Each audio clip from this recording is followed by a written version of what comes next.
Hi guys, you are watching pharmacy Tayyab official YouTube channel. I am pharmacy Taiyab. आप देख रहे हैं जी biochemistry lecture series lecture number 7 biochemistry for second semester of doctor of pharmacy. आज का हमारा title है यूरिया साइकिल और उसके डिसऑर्डर। लेक्चर नंबर 7 है और ये छोटा सा क्लेम मैं आपके सामने चला रहा हूँ ताकि आपको इस सीरीज का मुकम्मल डिटेल पता चल जाए कि इसके अंदर कौन कौन से लेक्चर्स हैं और आप अभी कौन सा लेक्चर पढ़ रहे हैं और इसके बाद कौन सा लेक्चर आने वाला है। 7वां लेक्चर हम पढ़ रहे हैं। बाकी इसमें से कोई भी चाहिए, जैसे एंजाइम काइनेटिक्स चाहिए तो आप enzyme kinetics by pharmacy Tayyab official lecture आपके सामने आ जाएगा। तो इस सीरीज के अंदर टोटल 19 लेक्चर हैं, सारे के सारे देखें, ये सारे आपका सिलेबस का हिस्सा है। आया हम चलते हैं आज का लर्निंग ऑब्जेक्टिव। आज का लेक्चर पढ़ने के बाद आप किस काबिल हो जाएंगे कि आप समझ जाएंगे कि यूरिया साइकिल होता क्या है, उसका पर्पस क्या और उसकी अहमियत क्या है, और उसके बाद हर स्टेप को हम डिटेल के साथ देखेंगे। थोड़ा सा टच में पिछले लेक्चर्स के अंदर दे के आ चुका हूँ, यहाँ हर स्टेप को डिटेल के साथ देखूंगा और उस स्टेप की लोकेशन और उसका एंजाइम सारा कुछ आपको बताऊंगा। फिर माइटोकॉन्ड्रियल जो फेस है या साइटोसोलिक फेसिस है उनको अलग अलग करके आपको बताऊंगा, और फिर यूरिया साइकिल किस तरह रेगुलेशन हो रही होती है यूरिया साइकिल की, और कुछ थोड़े से उसके डिसऑर्डर्स के बारे में बताऊंगा और क्लिनिकल मैनिफेस्टेशन के बारे में बताऊंगा। लास्ट में मैं अपना फार्मास्यूटिकल मैनेजमेंट का तड़का लगाऊंगा ताकि, और फिर लेबोरेटरी इंटरप्रिटेशन भी पढ़ाऊंगा, क्योंकि मैंने आपको पढ़ाया कि आपका जो सबसे लास्ट चैप्टर है वो सारे का सारा लेबोरेटरी इंटरप्रिटेशन पे है, लेबोरेटरी वैल्यूज पे। इसलिए मैं हर लेक्चर के अंदर आपको लेबोरेटरी इंटरप्रिटेशन पढ़ा रहा हूँ ताकि एंड पे जाके आखिरी चैप्टर हमारे लिए आसानी हो सके। तो आए बगैर देरी के साथ हम लेक्चर स्टार्ट करते हैं। सबसे पहले हमारे पास आ गए यूरिया साइकिल। इसका पर्पस और इंपॉर्टेंस क्या है जी, कि पहले यूरिया साइकिल की तारीफ पढ़ लेते हैं। यूरिया साइकिल या इसका दूसरा नाम होता है ऑर्निथीन साइकिल। ये एक मेटाबॉलिकल पाथवे है जो कि लीवर यानी जिगर के अंदर हो रहा होता है, जो कन्वर्ट करता है टॉक्सिक अमोनिया को। अब अमोनिया कहां से आया? डीअमाइनेशन ऑफ प्रोटीन के। प्रोटीन की जब डीअमाइनेशन होती है यानी अमोनिया रिमूव होता है तो वो अमोनिया हमारे लिए टॉक्सिक है। उस अमोनिया को लीवर के अंदर हम यूरिया में कन्वर्ट कर देते हैं, जो कि बाद में पेशाब के अंदर एक्सक्रीट हो जाता है। तो तकरीबन 90% अमोनिया को हमें यूरिया में कन्वर्ट करना पड़ता है, नहीं तो ये हमारी बॉडी में अकोमुलेट होता चला जाएगा और वो उसके बहुत सारे नुकसान आते हैं। तो ऐसा साइकिल जो लीवर के अंदर हो रहा हो, जो टॉक्सिक कंपाउंड अमोनिया जो है, जो कि प्रोटीन के मेटाबॉलिज्म से बना था, उस अमोनिया को यूरिया में कन्वर्ट कर दे और पेशाब के अंदर एक्सक्रीट करा दे, ऐसे साइकिल को कहते हैं हम यूरिया साइकिल। अब क्यों जरूरी है? क्योंकि जैसे मैंने आपको पहले भी पढ़ा के आ चुका हूं कि अमोनिया बड़ा हाईली टॉक्सिक है और जो है स्पेशली ब्रेन के लिए बड़ा जो है वो हानिकारक है। हमारी ब्रेन मेमोरी को तबाह कर देता है, उसके अलावा इंसेफेलोपैथी करवाता है, उसके अलावा जो है न्यूरल डिग्रेडेशन करवाता है, मेमोरी लॉस करवाता है और ओवरऑल बॉडी की दूसरे जो नॉर्मल फिजियोलॉजिकल फंक्शन है उसको डिसरेगुलेट या एबनॉर्मल कर देता है। अब एक्चुअली होता क्या है कि नाइट्रोजन, अब प्रोटीन का मेटाबॉलिज्म हुआ, उसमें से अमोनिया निकला या किया, नाइट्रोजन को रिमूव किया अपने में से अमोनिया की शक्ल में, उसको फाइनल स्टेप तक पहुंचाने के लिए कि वाकई डिस्पोज ऑफ हो जाए, उसके लिए हमें यूरिया साइकिल की जरूरत होती है। तो हम क्या करते हैं? Remove the excess nitrogen form, जो कि अमाइनो एसिड के कैटाबॉलिज्म यानी मेटाबॉलिज्म ब्रेकडाउन से आती है और प्रोटीन के मेटाबॉलिज्म से आती है। तो दो मेन जो है वो मेंटेनेंस, इसका मेटाबॉलिकल बैलेंस कैसे मेंटेन हम रखते हैं? अगर अमोनिया से यूरिया बनता रहेगा, सबसे पहले हाइपर अमोनीमिया नहीं होगा, यानी अमोनिया की मिकदार हमारी बॉडी के अंदर बहुत ज्यादा इंक्रीज नहीं होगी। दूसरा, फिर मैंने आपको क्या कहा था कि जो ट्राई कार्बोक्सिलिक एसिड साइकिल है वो लिंक कर रहा होता है इससे, वो भी आज दोबारा एक्सप्लेन करूंगा कैसे लिंक कर रहा हो। तो क्लिनिकल इंपॉर्टेंस की बात कर लेते हैं। अगर ये फेलियर हो जाता है यूरिया साइकिल तो फिर डिसऑर्डर आ जाएंगे। कौन से? न्यूरोलॉजिकल डैमेज, दिमाग डैमेज होना शुरू हो जाएगा, कोमा के अंदर चले जाएंगे और अगर उसको ट्रीट ना किया जाए तो डेथ भी हो सकती है। तो क्लिनिकली ये बड़ा इंपॉर्टेंट है, इसको हमें नॉर्मल बॉडी फंक्शन के तौर पे लेके नॉर्मली रेगुलेट करना होता है और हमें चेक करना पड़ता है कि वाकई यूरिया अपनी प्रॉपर मिकदार में निकल रहा है या नहीं निकलना। ओवरऑल अगर रिएक्शन की बात करें तो NH3CO2 प्लस 3 ATP यूरिया में कन्वर्ट हो गया 2 ADP plus AMP plus 4 PI। तो एक अमोनिया के लिए 3 ATPs हमें चाहिए यूरिया में कन्वर्ट करने के लिए। फिर जो है ये लीवर के अंदर होता है, लीवर के सेल को कहते हैं हेपेटोसाइट। तो लीवर के हेपेटोसाइट यानी लीवर के सेल के अंदर हो रहा होता है। दो मेन कंपार्टमेंट है जहां ये हो रहा था। नंबर 1 माइटोकॉन्ड्रिया के अंदर हो रहा होता है, यानी सेल के माइटोकॉन्ड्रिया के अंदर, किसके सेल? लीवर के सेल के माइटोकॉन्ड्रिया के अंदर हो रहा होता है। प्लस साइटोसोल, साइटोसोल मतलब साइटोप्लाज्म के अंदर हो रहा होता है। तो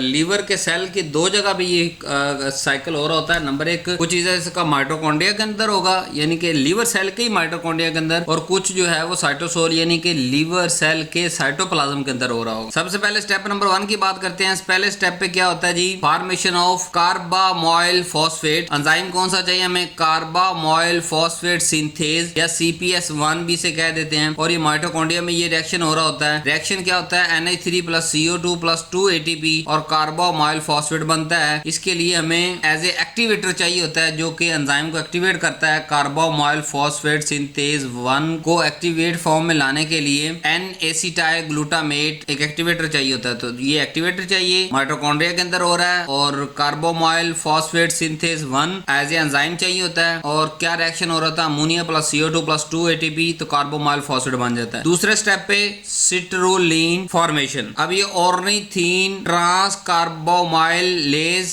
एंजाइम है या OTC भी से कह देते हैं। ये एंजाइम चाहिए माइटोकॉन्ड्रिया के अंदर। दूसरा रिएक्शन हो रहा है, होता क्या है कि वही जो पहले स्टेप वाला कार्बामोइल फॉस्फेट है उसके साथ ऑर्निथीन अटैच होगा। जैसे ऑर्निथीन अटैच होगा उसको हम कहेंगे सिट्रोलिन। और सिट्रोलिन जो है अब ये फिर साइटोसोल यानी साइटोप्लाज्म की तरफ चला जाएगा जब सिट्रोलिन बन गया। तो ये पहले दो स्टेप जो है हमारे पास, फॉर्मेशन ऑफ कार्बामोइल फॉस्फेट और फॉर्मेशन ऑफ सिट्रोलिन, ये दोनों के दोनों स्टेप माइटोकॉन्ड्रिया के अंदर हो रहे होते हैं। इनकी लोकेशन, इनके एंजाइम, इनके रिएक्शंस आपको याद होने चाहिए कि पहले स्टेप पे ATP यूज हुई, कार्बन डाइऑक्साइड यूज हुई और कार्बामोइल फॉस्फेट बना। दूसरे स्टेप पे जो है साथ में ऑर्निथीन अटैच हुई तो सिट्रोलिन बन गया। फिर वो सिट्रोलिन साइटोसोल यानी साइटोप्लाज्म की तरफ शिफ्ट हो गया। अब तीसरा स्टेप जो है फॉर्मेशन ऑफ आर्जिनिनोसक्सिनेट। तो यहाँ में जो एंजाइम चाहिए वो है जी आर्जिनिनोसक्सिनेट सिंथेज, और लोकेशन जो है वो साइटोसोल, क्योंकि साइटोसोल की तरफ आ चुका सिट्रोलिन। तो होता क्या है, सिट्रोलिन जो साइटोप्लाज्म की तरफ आया या साइटोसोल की तरफ आया, एक्चुअली साइटोप्लाज्म का जो लिक्विड पार्ट होता है उसको साइटोसोल कहते हैं। तो मैं इसलिए दोनों लफ्ज इस्तेमाल कर रहा हूं ताकि आपको थोड़ा पता चल सके। तो साइटोसोल का लफ्ज यूज करते हैं हम। Cytosol is the liquid part of cytoplasm. तो साइटोसोल के अंदर आ गया सिट्रोलिन। तो सिट्रोलिन के साथ एस्पार्टेट ऐड हुआ प्लस एक ATP और ऐड हुई। पहले 2 ATP पहले स्टेप पे यूज हुई, तीसरी ATP ये यूज होगी। क्या बना,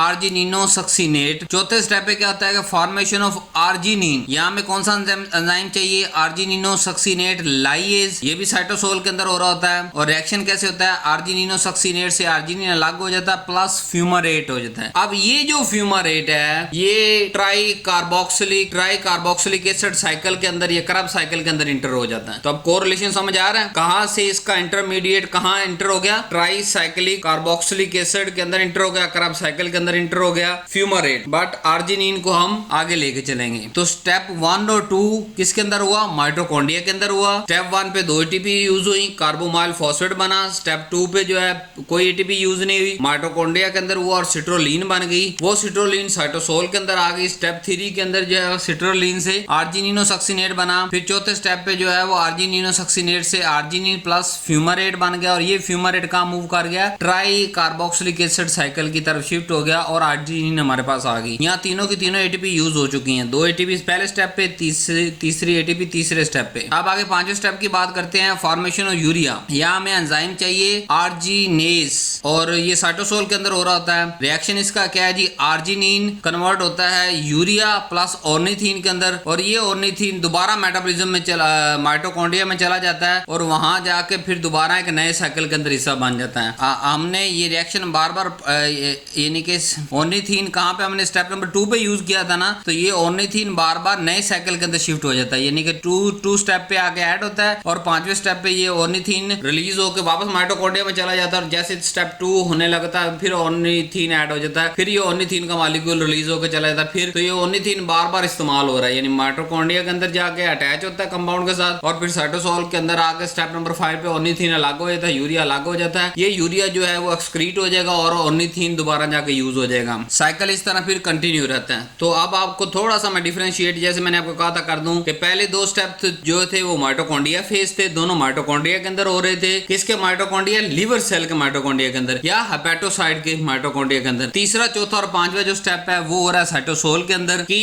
इंटरमीडिएट की अगर बात करें तो कार्बामोइल फॉस्फेट और सिट्रोलिन इसके अंदर बनते हैं, और दूसरे जो नेक्स्ट साइटोसोल की बात करें वो आर्जिनिनोसक्सिनेट बनता, आर्जिनिन बना और फिर उससे यूरिया बन गया। नाइट्रोजन का जो सोर्स है माइटोकॉन्ड्रिया के अंदर अमोनिया उसने लिया, और साइटोसोल के अंदर उसने एस्पार्टेट से नाइट्रोजन को एज ए सोर्स इस्तेमाल किया। 2 ATP पहले स्टेप के अंदर खर्च हो गई, 1 ATP तीसरे स्टेप के अंदर खर्च हुई, तो टोटल 3 ATP हमारे पास यूज हुई। इसीलिए हम पीछे क्या पढ़ के आ चुके हैं, NH3 + CO2 + 3 ATP, urea 2 ADP, AMP and 4 PI। यहाँ तक हमारे पास यूरिया साइकिल कंप्लीट हो गया। इसके 5 स्टेप थे, ये आपने याद रखने हैं। इसको बिल्कुल सिंपलीफाई कर दिया है। हर स्टेप का आपको एंजाइम, हर स्टेप की लोकेशन, हर स्टेप का रिएक्शन, उससे क्या चीज रिलीज हो रही है, वो क्या दोबारा यूज हो रही है, कौन सी चीज जो है वो ट्राइकार्बोक्सिलिक एसिड साइकिल या क्रेब्स साइकिल में एंटर हो रही है, कौन सी माइटोकॉन्ड्रिया में हो रही है, कौन सी साइटोसोल में हो रही है, ये सारी डिटेल के साथ जब right a note on the urea cycle, तो ये सारी डिटेल के साथ लिखेंगे तो फिर ही आपको नंबर मिलेंगे। नेक्स्ट इसके रेगुलेशन को देखते हैं यूरिया साइकिल के। पहला एलोस्टेरिक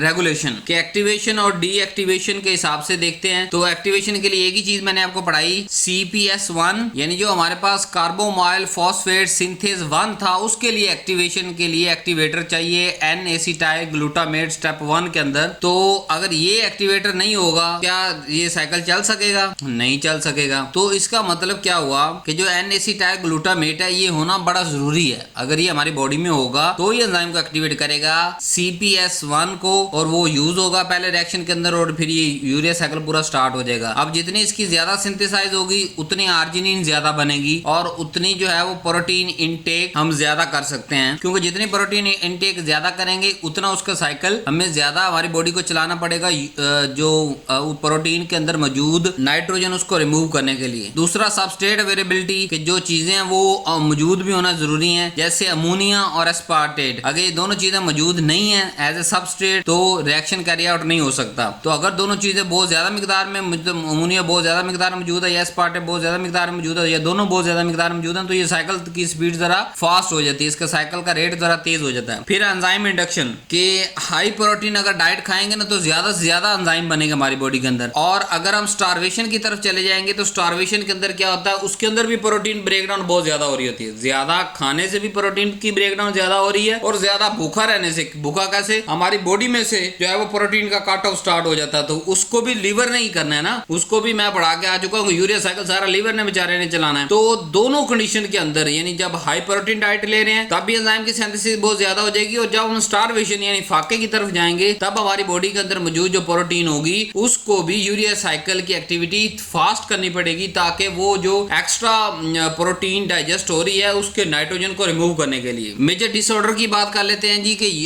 जेनेटिक मोस्टली जो है वो जेनेटिक एंजाइम डेफिशिएंसी होने की वजह से होती है।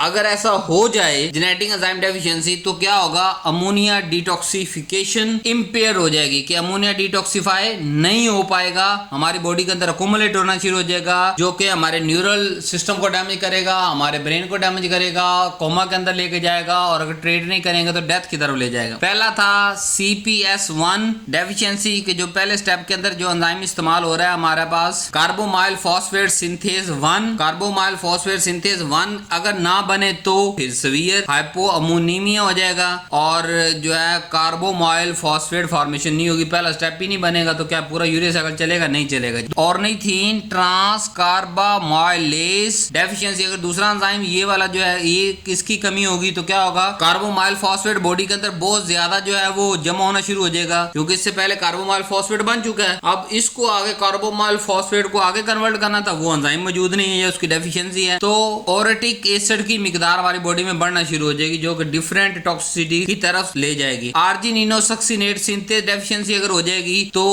उसको हम क्या कहेंगे, उसको हम कहते हैं सिट्रोलिनीमिया, के बहुत ज्यादा हमारा बॉडी के अंदर सिट्रोलिन एंजाइम जो है वो बहुत ज्यादा हमारी बॉडी के अंदर सिट्रोलिन का लेवल बढ़ जाएगा। अगर आर्जिनिनोसक्सिनेट लाइएज डेफिशिएंसी हो जाएगी, तो आर्जिनिनोसक्सिनेट हमारी बॉडी के अंदर बहुत ज्यादा हो जाएगा, हमारे बाल भुरभुरे हो जाएंगे, हमारा लीवर डिसफंक्शन की तरफ चला जाएगा। आर्जिनेज की डेफिशिएंसी होगी, तो आर्जिनिन हमारी बॉडी के अंदर बहुत ज्यादा हाई हो जाएगा। स्पास्टिसिटी और न्यूरोलॉजिकल सिम्टम्स इसमें अपेयर होना शुरू हो जाएंगे। अब देखें हर स्टेप कितना इंपॉर्टेंट है, यानी कि ये नहीं कि पूरा साइकिल जो है वो इंडिपेंडेंट चल रहा है, पहला रिएक्शन हुआ ठीक है, ना हुआ दूसरा हो जाएगा, दूसरा हुआ ना हुआ तीसरा, नहीं, पहला स्टेप अगर होगा तो दूसरा होगा, दूसरा होगा तो तीसरा होगा, तीसरा होगा तो चौथा होगा, चौथा होगा तो पांचवा होगा, फिर यूरिया बनेगा, और हर स्टेप पे जो एंजाइम मौजूद है वो एंजाइम वहाँ पे मौजूद होंगे तो वो रिएक्शन कैरी आउट होगा उस लोकेशन पे। वो माइटोकॉन्ड्रिया में, वो साइटोसोल में है, वो एक्टिव फॉर्म के अंदर मौजूद है, तो ही ये सारा रिएक्शन कैरी आउट होगा। इसलिए हमने सारे आपको एंजाइम डेफिशिएंसी पढ़ा दिए, सारे डिसऑर्डर पढ़ा दिए कि जिस स्टेप पे अगर डेफिशिएंसी आती है तो वो वाला स्टेप पीछे से तो हो रहा है। जैसे लेट्स सपोज अगर हम बात करें कार्बोमाइल फॉस्फेट तो बन रहा है लेकिन उसको आगे कन्वर्ट नहीं हो, जो है ऑर्निथीन उसके साथ अटैच नहीं हो रहा, तो सिट्रोलिन नहीं बन रहा, तो इस तरह हमारी बॉडी के अंदर टॉक्सिसिटी हो जाएगी। तो जिस स्टेप पे टॉक्सिसिटी होती चली जाएगी वो वाला जो है वो प्रोडक्ट, उससे पीछे वाले रिएक्शन का प्रोडक्ट ज्यादा हो जाएगा और वो हमारी बॉडी के अंदर जो है वो डैमेज करवाना शुरू कर देगा। क्लिनिकल मैनिफेस्टेशन की बात करें, सबसे आम और सादा जो कॉमन है, सबसे पहले हाइपर अमोनीमिया, हमारी बॉडी के अंदर अमोनिया की मिकदार बहुत ज्यादा बढ़ जाएगी और उसको मैं बार बार पढ़ा चुका हूँ कि वो न्यूरोलॉजिकल डिसऑर्डर कराएगी, वो कोमा के अंदर ले जाएगी, अगर नहीं इलाज करोगे तो मौत की तरफ ले जाएगी। फिर वोमिटिंग, अगर लीवर के डिसफंक्शन होता है तो वोमिटिंग और ये सिम्टम्स ज्यादा रहती हैं। फिर लेथार्जी, आप थके थके रहते हैं। समटाइम्स सीजर्स, जब इनकी मिकदार बहुत ज्यादा अमोनिया की बढ़ जाती है और ओवरऑल पूरी बॉडी फंक्शन कोलैप्स करने लगता है तो सीजर झटके लगने शुरू होते हैं। सेरिब्रल एडिमा, के दिमाग के अंदर पानी का स्टोर होना शुरू होता है। कोमा के अंदर बंदा चला जाता है कि इतना ब्लड के अंदर टॉक्सिसिटी मौजूद है अमोनिया की, जिसकी वजह से वो प्रॉपर फंक्शन कर ही नहीं पा रहा, ओवरऑल पूरा ब्लड ही टॉक्सिक हो चुका है, ओवरऑल उसकी पूरी बॉडी टॉक्सिफाई हो चुकी है। तो क्या होगा कि वो कोमा में शिफ्ट हो जाएगा, कोमा से फिर अगर इलाज नहीं करेंगे वो तो डेथ की तरफ चला जाएगा। अब यहाँ ब्रेन क्यों इफेक्टेड हो रहा है? ब्रेन इसलिए इफेक्टिव हो रहा है क्योंकि जब अमोनिया बढ़ेगा तो ग्लूटामीन की मिकदार बढ़ेगी, जिससे क्या होगा कि ब्रेन की स्वॉल्विंग होती है, ब्रेन के अंदर जो है वो सूजन आती है और न्यूरोटॉक्सिसिटी स्टार्ट हो जाती है और फिर ब्रेन सबसे पहले डैमेज होता है। अब जैसे मैंने आपको कहा कि सबसे आखिरी चैप्टर आपका लेबोरेटरी फाइंडिंग का है, तो साथ टच देते जाते जाकर आखिरी चैप्टर हमारा आसान हो जाए। लेबोरेटरी फाइंडिंग के अंदर कैसे फाइंड करेंगे? सबसे पहले ब्लड अमोनिया की मिकदार देखेंगे, अगर ये बहुत ज्यादा मौजूद है तो इसका मतलब जो है बेड़ा गर्क हो चुका है बंदे का। प्लाज्मा अमाइनो एसिड का मैकेनिज्म चेक करेंगे, प्लाज्मा अमाइनो एसिड की लेवल चेक करेंगे, अगर एक खास लेवल से ज्यादा है तो हम डिटेक्ट कर सकते हैं कि ये वाला डिफेक्ट मौजूद है। यूरिन ऑर्थोटिक एसिड अगर ज्यादा आ रहा है तो हमें पता चल जाएगा ओटीसी डेफिशिएंसी है, मतलब ऑर्निथीन ट्रांस कार्बोमाइलेज की डेफिशिएंसी एंजाइम की मौजूद है और वो जो कार्बोमाइल फॉस्फेट उसकी मिकदार बहुत ज्यादा बढ़ रही है और वो ओरोटिक एसिड बहुत ज्यादा बना रहा है, तो वो ब्लड के यूरिन के अंदर ज्यादा आना शुरू हो जाएगा। बीयूएन अगर की मिकदार ज्यादा आती है